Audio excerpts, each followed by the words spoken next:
16,000 কোটি টাকা খরচ করে মন্দির বানায়ছ বাবরি। এ পর্যন্ত মসজিদে বাবরি ভেঙে মন্দির বানায়ছ রাম মন্দির, চারানা কেউ পর্যন্ত টিকিট কেটে দেখে না। মুসলমান চলে গেছে ভারতে, কিন্তু দোকানদারি রেখে গেছে। বলে কি দোকানদারি? ভারতের মাটিতে একটা কবর আছে, সেই কবরটার নাম হলো তাজমহল। কি কবর? 500 টাকা টিকিট। প্রতি মাসে ইনকাম হয় 10 কোটি টাকা। 10 কোটি টাকা যদি মাসে ইনকাম হয়, বছরে হয় 100, কত 20 কোটি টাকা। নারায়ে তাকবীর। এ টাকাগুলো কারা খায়? মোল্লারা খায় না, তোমরা খাও। ইয়োরানার মুসলমানদের একটা মিনার আছে, সেই মিনারটার নাম হলো কুতুব মিনার। কুতুবউদ্দিন বখতিয়ার খিজলি দিল্লির মাটিতে।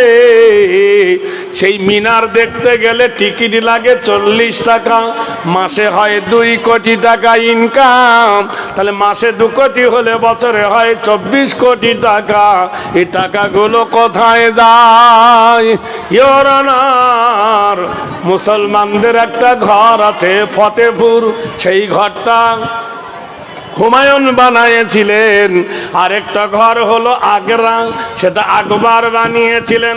আরেকটা হলো লালকেল্লা, শাহজাহান বানিয়েছিলেন। এই 3 ঘর থেকে আসে মাসে 3 কোটি টাকা। তাহলে 3 বারং 36,000 টাকা থাকে, 36 কোটি টাকা আসে বছরে। মুর্শিদাবাদের মাটিতে একটা ঘর আছে ইয়োরানার, তার নাম হলো হাজার দুয়ারি। তার টিকিট হলো 20 টাকা। প্রতি মাসে 2 কোটি টাকা ইনকাম হয়, বছরে ইনকাম হয় 24 কোটি টাকা। একবার সুবহানাল্লাহ বলুন, আরো জোরে বলুন। ইয়োরানার এই হাজী মোহাম্মদ মহাসিন, হাজী মোহাম্মদ মহাসিন বাঘের বাচ্চা বাঘ। হাজী মোহাম্মদ মহাসিন 1800 সালে 200 কোটি টাকা ভারতের অর্থ তহবিলে দান করেছিল। 1800 সালে। তখন 5 বছরে ডবল হতো টাকা। 5 বছর রাখলে ডবল হতো। তাহলে 1805 সালে হতো কত? 400 কোটি। 10 সালে হবে 800 কোটি। 15 সালে হবে 1600 কোটি। 20 সালে হবে 3200 কোটি।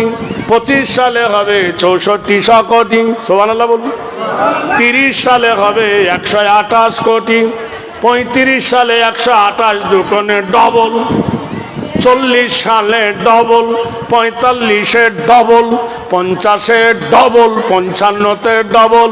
2000 পর্যন্ত হিসাব করে দেখো, তোমার ভারত বিক্রি করিলে হাজী মোহাম্মদ মহাসিনের দান শেষ হবে না।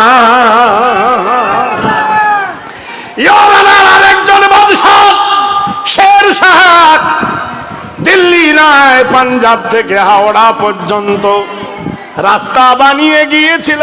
শের শাহ রোড, জিটি রোড, গ্যান্টল রোড। সুবহানাল্লাহ বলুন। লক্ষ লক্ষ টাকা ট্যাক্স আদায় করছো হাজি, জেনে রেখে দিও।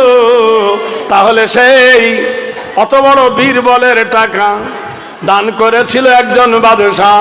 শের শাহ রোডটা তাহলে মুসলমানকে দিয়ে দাও। মুসলমানকে তাড়াতে হবে না, মুসলমান ভারত থেকে চলে যাবে। আমরা কারোর দয়ায় বেঁচে বাস করি না দেশে, আমরা কারোর দয়ায় বেঁচে বাস করি না দেশে।